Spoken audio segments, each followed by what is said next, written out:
पिछली क्लास में हमने इलस्ट्रेटर के इंट्रोडक्शन को देखा था और उसके अलावा हमने इसकी हिस्ट्री और रिलीज्ड वर्जन्स पे बात की थी।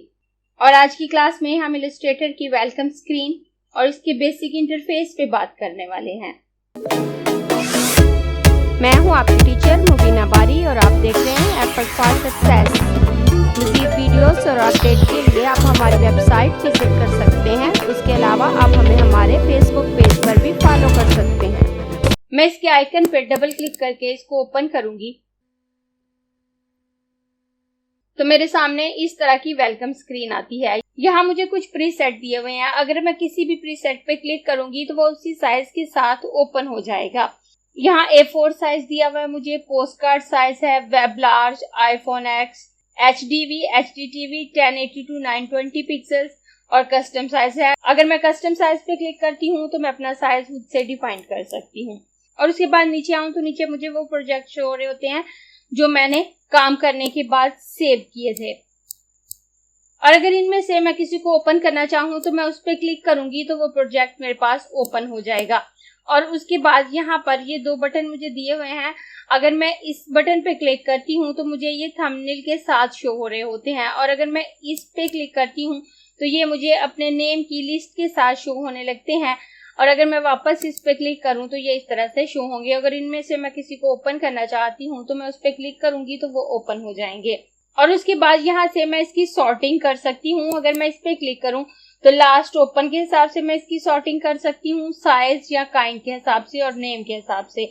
यहाँ अगर मैं नेम के हिसाब से सॉर्टिंग करती हूँ तो जिस नाम के साथ मैंने इन्हें सेव किया है अल्फाबेटिकल ऑर्डर में, ये उन्हीं नेम के साथ इनको सॉर्ट कर देगा। वैसे हम ज्यादातर लास्ट ओपन के साथ ही इसकी सॉर्टिंग रहने देते हैं, तो मैं यही रहने देती हूँ। और उसके बाद अगर मैं यहाँ आऊँ तो यहाँ मेरे पास दो ऑप्शन है, क्रिएट न्यू और ओपन। अगर मैं ओपन पे क्लिक करती हूँ तो मेरे पास इस तरह की ब्राउज विंडो आ जाती है। यहाँ पे मैं ब्राउज करके कहीं से भी अपना कोई प्रोजेक्ट जो मैंने इलस्ट्रेटर का प्रोजेक्ट सेव किया है या कोई इमेज अगर मैं यहाँ पे ओपन करना चाहती हूँ तो कर सकती हूँ। अगर मैं यहाँ पे क्लिक करूँ तो यहाँ मेरे पास तमाम ड्राइव आ जाती हैं, मेरा डेस्कटॉप आ जाता है, डॉक्यूमेंट आ जाता है। और यहाँ से मैं किसी भी लोकेशन से कोई फाइल लेना चाहूँ, अगर मैं डेस्कटॉप से लेना चाहूँ तो ये मेरा डेस्कटॉप आ जाएगा। मैं दोबारा इस पे क्लिक करके अगर किसी ड्राइव पे जाना चाहूँ तो वो ड्राइव मेरे पास ओपन हो जाती है। तो यहाँ से मैं जिस भी लोकेशन से कोई फाइल ओपन करना चाहूँ क्लिक करके ओपन कर सकती हूँ। मैं इसको क्लोज कर देती हूँ। और उसके बाद ये क्रिएट न्यू का ऑप्शन है। अगर मैं इस पे क्लिक करती हूँ तो मेरे पास इस तरह की स्क्रीन आती है। तो यहाँ से हम अपने आर्टबोर्ड के लिए कंप्लीट सेटिंग कर सकते हैं। यहाँ मैं आपको थोड़ा सा बता दूं, वो पेज जिस पे हम काम कर रहे होते हैं अगर हम फोटोशॉप में ओपन करते हैं तो उस वर्किंग एरिया को, उस पेज को हम कैनवस कहते हैं। और जब वो पेज या वो वर्किंग एरिया हम इलस्ट्रेटर में ओपन करते हैं तो उसको आर्टबोर्ड कहते हैं। तो यहाँ पे हम अपना आर्टबोर्ड लेने से पहले उसका साइज और एक्स्ट्रा सेटिंग करते हैं। यहाँ सबसे पहले रिसेंट है। रिसेंट में वो प्रीसेट सेव होते हैं जो मैंने लास्टली ओपन किए होते हैं। जिस साइज के साथ मैंने अपने इलस्ट्रेटर को ओपन किया होता है वो यहाँ शो हो रहे होते हैं। और उसके बाद सेव्ड है। अगर हम एडोबी का पेड वर्जन यूज कर रहे होते हैं और हमने इसकी सब्सक्रिप्शन ले रखी होती है तो हमें एडोबी की तरफ से कुछ टेम्पलेट फ्री मिलते हैं और या फिर हमने पेड भी ले सकते हैं। तो उस तरह से अगर हमने कुछ टेम्पलेट एडोबी स्टॉक इमेज से लिए हैं या फिर हमने उनको परचेज किया है तो वो यहाँ पे शो हो रहे होते हैं। उसके बाद मोबाइल है। अगर आप मोबाइल के लिए काम कर रहे हैं, कोई मोबाइल ऐप डिजाइन कर रहे हैं तो यहाँ डिफरेंट प्रीसेट आपको दिए होते हैं। आप जिस साइज के साथ ओपन करना चाहते हैं उसको ओपन कर दें। जिस पे भी क्लिक करके आप क्रिएट ऑप्शन पे क्लिक करेंगे वो ओपन हो जाएगा। उसके बाद वेब है। अगर आप वेब के लिए कुछ डिजाइन कर रहे हैं तो आप यहाँ से साइज ले सकते हैं। और अगर आप प्रिंट निकालने के लिए कोई काम कर रहे हैं तो यहाँ हमारे पास लेटर साइज है, A4 साइज है, लीगल है, टैबलेट है, A3, B4। तो यहाँ हमें वो प्रीसेट दिए हुए हैं जो नॉर्मल प्रिंट के लिए यूज होते हैं। उसके बाद फिलामेंट वीडियो है। तो अगर आप स्क्रीन पे चलाने के लिए कोई काम कर रहे हैं तो यहाँ उसके मुताबिक डिफरेंट प्रीसेट दिए होते हैं। उसके बाद आर्ट एंड इलस्ट्रेशन है। तो यहाँ आप अपनी मर्जी से कोई भी प्रीसेट ले सकते हैं और उसके साथ उसको ओपन कर सकते हैं। और उसके बाद हम यहाँ इस तरफ आते हैं। यहाँ हमें काफी सारे ऑप्शन दिए होते हैं। तो सबसे पहले हमें अनटाइटल्ड 1 हमारे डॉक्यूमेंट का नाम शो हो रहा होता है। अगर हम इसको चेंज करना चाहें तो हम इस पर क्लिक करेंगे और अब बैक स्पेस से इसको रिमूव करके इसका नाम चेंज कर देते हैं। मोस्टली हम इस नाम को चेंज नहीं करते, ऐसे ही अपने डॉक्यूमेंट को ओपन कर लेते हैं, क्योंकि जब हम काम करने के बाद अपने डॉक्यूमेंट को सेव करते हैं और जो नाम उसे देते हैं वो उसी के साथ सेव हो जाता है और यहाँ से नाम खुद ब खुद चेंज हो जाता है। उसके बाद यहाँ पर हमें डिफरेंट मेजरमेंट स्केल दिए हुए हैं, इनमें से हम जिस स्केल के साथ काम करना चाहते हैं उसके साथ अपना काम को कंटिन्यू कर सकते हैं। यहाँ पॉइंट है, पाइकास है, इंचेस है, मिलीमीटर, सेंटीमीटर, पिक्सेल्स। आप इनमें से कोई भी मेजरमेंट स्केल ले सकते हैं और उसको बाद में कन्वर्ट भी कर सकते हैं। जरूरी नहीं कि जो स्केल आपने ले लिया आपका कंप्लीट काम एंड तक उसी के साथ चलेगा। अगर आप काम के दौरान इसको चेंज करना चाहते हैं तो भी चेंज कर सकते हैं। नॉर्मली अगर हमने अपने काम का प्रिंट लेना है तो हम इसका साइज इंचेस में ले लेते हैं, लेकिन अगर हमने अपने काम को डिजिटल मीडिया पर रन करना है तो हम पिक्सल सेलेक्ट कर लेते हैं। तो मैं यहाँ से फिलहाल पिक्सल सेलेक्ट कर लेती हूँ और उसके बाद हम यहाँ से साइज सेलेक्ट कर सकते हैं। तो ये हमारे पास विड्थ और ये हमारे पास हाइट है कि हमने अपने आर्टबोर्ड की विड्थ कितनी रखनी है और आर्टबोर्ड की हाइट कितनी रखनी है। उसके बाद यहाँ पे ओरिएंटेशन है, तो यहाँ हमारे पास दो ऑप्शन है कि हम अपने आर्टबोर्ड को पोर्ट्रेट रखना चाहते हैं या लैंडस्केप। अगर हमारे आर्टबोर्ड की हाइट ज्यादा और विड्थ कम हो तो वो पोर्ट्रेट स्टाइल होगा, और अगर हमारे आर्टबोर्ड की विड्थ ज्यादा और हाइट कम हो तो वो लैंडस्केप साइज होगा। इस वक्त आप देखें यहाँ विड्थ कम और हाइट ज्यादा है तो ये पोर्ट्रेट स्टाइल शो हो रहा है। और अगर मैं यहाँ पे साइज को चेंज कर लेती हूँ, मैं यहाँ पे इसकी विड्थ 1920 और हाइट 1080 कर देती हूँ,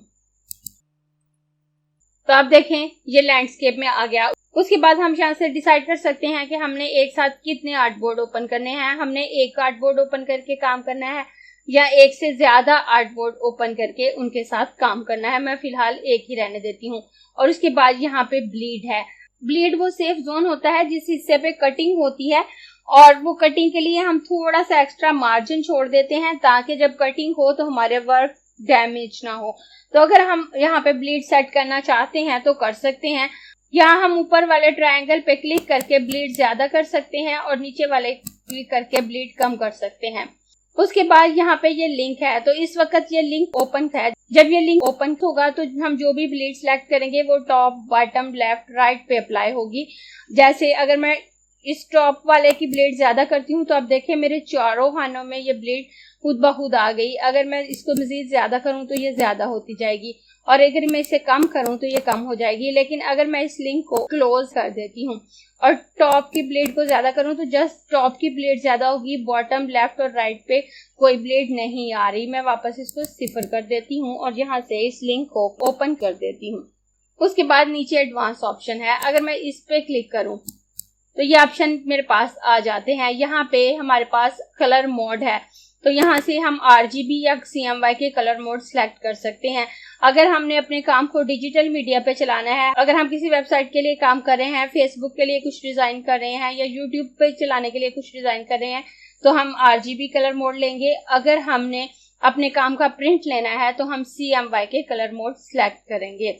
मैं RGB ही रहने देती हूँ। और उसके बाद यहाँ नीचे रास्टर इफेक्ट में हमें स्क्रीन रेजोल्यूशन दी हुई है, तो यहाँ से हम अपने स्क्रीन की रेजोल्यूशन सेलेक्ट कर सकते हैं। अगर हमें अपने काम को डिजिटल मीडिया पे रन करना है तो 72 रेजोल्यूशन बेहतर रहती है। 72 is enough for digital screen.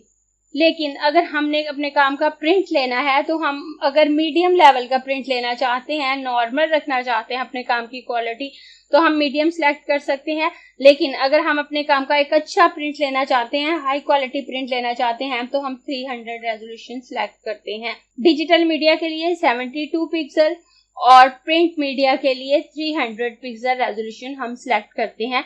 तो मैं 72 पिक्सल यहाँ पे रहने देती हूँ।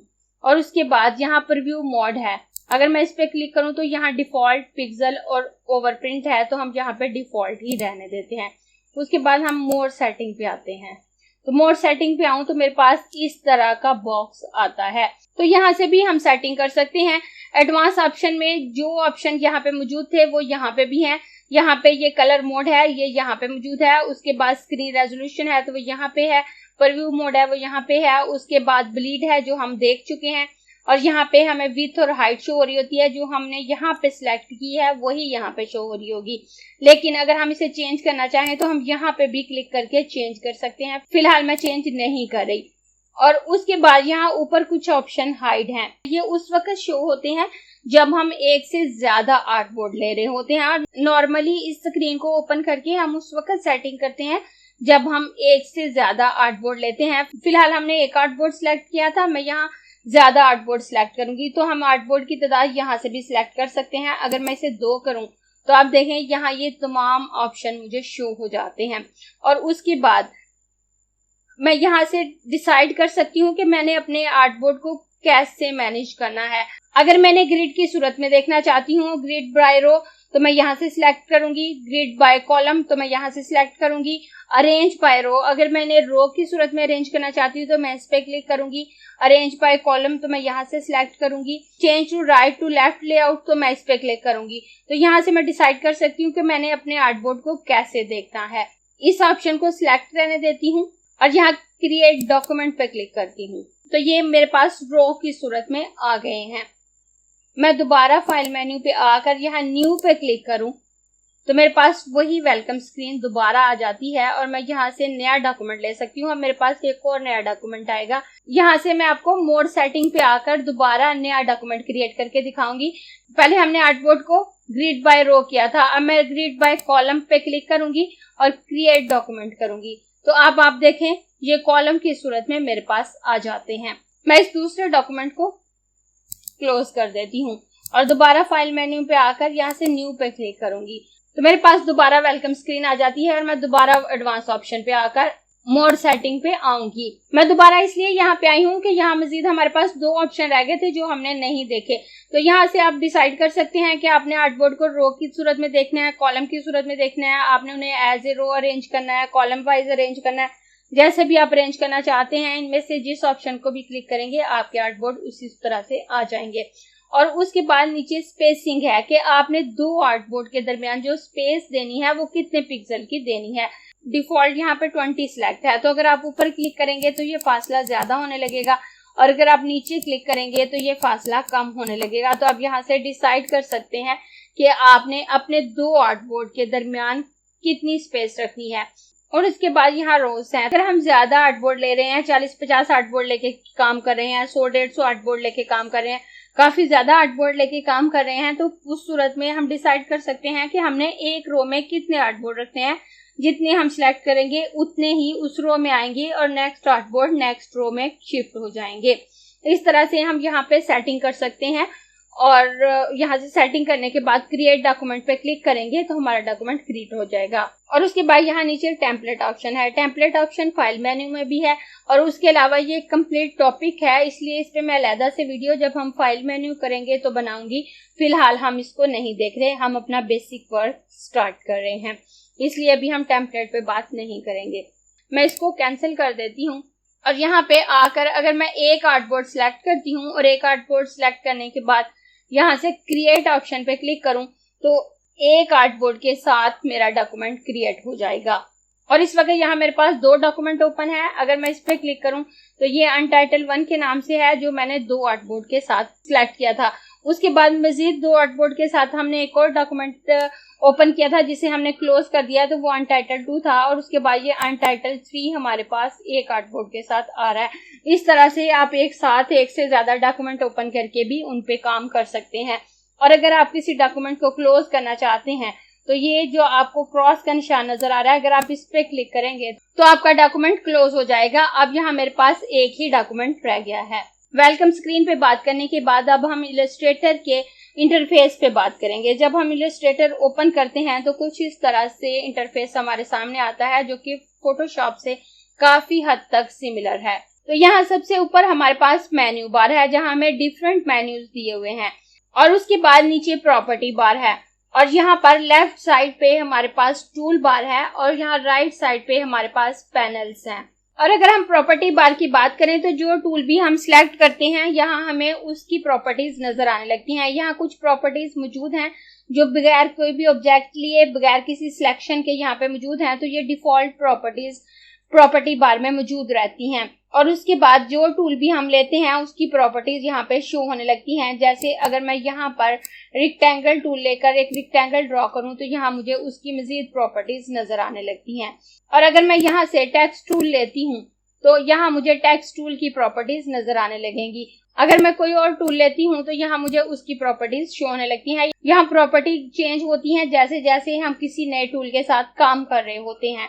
और अगर एक से ज्यादा ऑप्शन हमारे पास मौजूद हैं तो मैं जिस ऑप्शन को सिलेक्ट करूंगी यहाँ उसी की प्रॉपर्टीज शो हो रही होंगी। इस वक्त यहाँ रेक्टेंगल की प्रॉपर्टीज शो हो रही हैं। अगर मैं इसको सिलेक्ट करती हूँ तो यहाँ मुझे इसकी प्रॉपर्टीज शो होंगी। अगर मैं टेक्स्ट को सिलेक्ट करती हूँ तो यहाँ मुझे इसकी प्रॉपर्टीज शो होंगी। अगर मैं कोई सिलेक्शन नहीं लेती तो जो डिफॉल्ट प्रॉपर्टीज प्रॉपर्टी बार में है वो शो होने लगती हैं।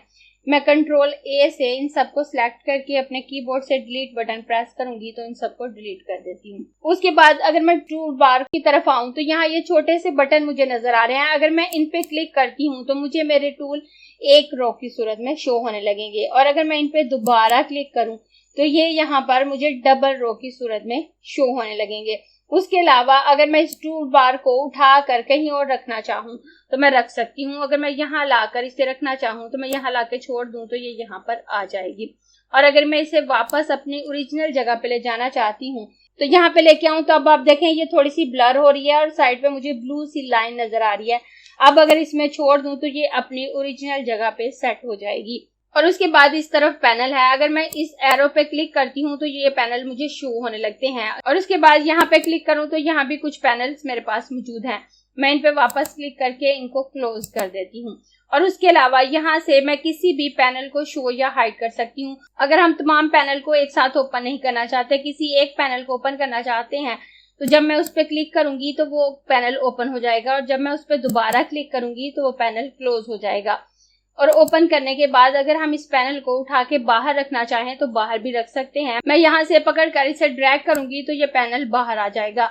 अब ये यहाँ पे मौजूद नहीं है, ये बाहर आ चुका है। और अगर मैं इसे वापस अपनी जगह पे सेट करना चाहूँ तो इसे मैं पकड़कर यहाँ ऊपर लेके आऊंगी और जब इसका कलर ब्लर हो जाएगा और यहाँ मुझे ब्लू सी बार नजर आने लगेगी, मैं इसे छोड़ दूंगी तो ये यहाँ पे आ जाएगा। और अगर मैं किसी और पैनल को ओपन करना चाहती हूँ, मैं यहाँ ब्रशेस के पैनल को ओपन कर लेती हूँ और इसे उठा के बाहर रख देती हूँ।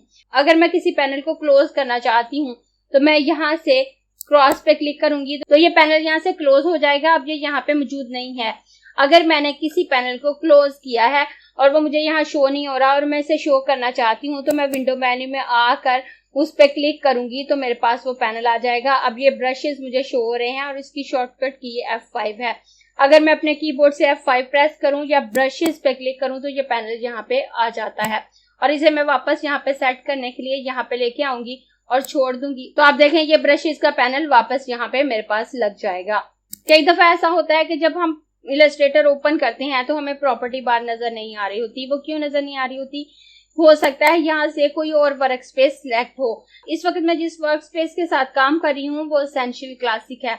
अगर मैं यहाँ से एसेंशियल सिलेक्ट करती हूँ तो आप देखें प्रॉपर्टी बार हाइड होगी और इसका इंटरफेस कुछ इस तरह से चेंज हो गया।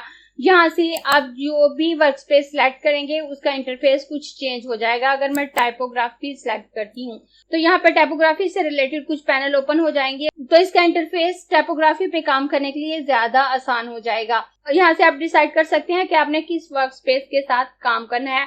यहाँ पे ऑटोमेशन है, essential classic, layout, painting, printing and proofing, tracing, typography, web और उसके बाद नीचे रीसेट का ऑप्शन है। जो वर्क स्पेस आपने ली होगी यहाँ उसी को रीसेट करने से रिलेटेड ऑप्शन आपके पास आ रहे होंगे।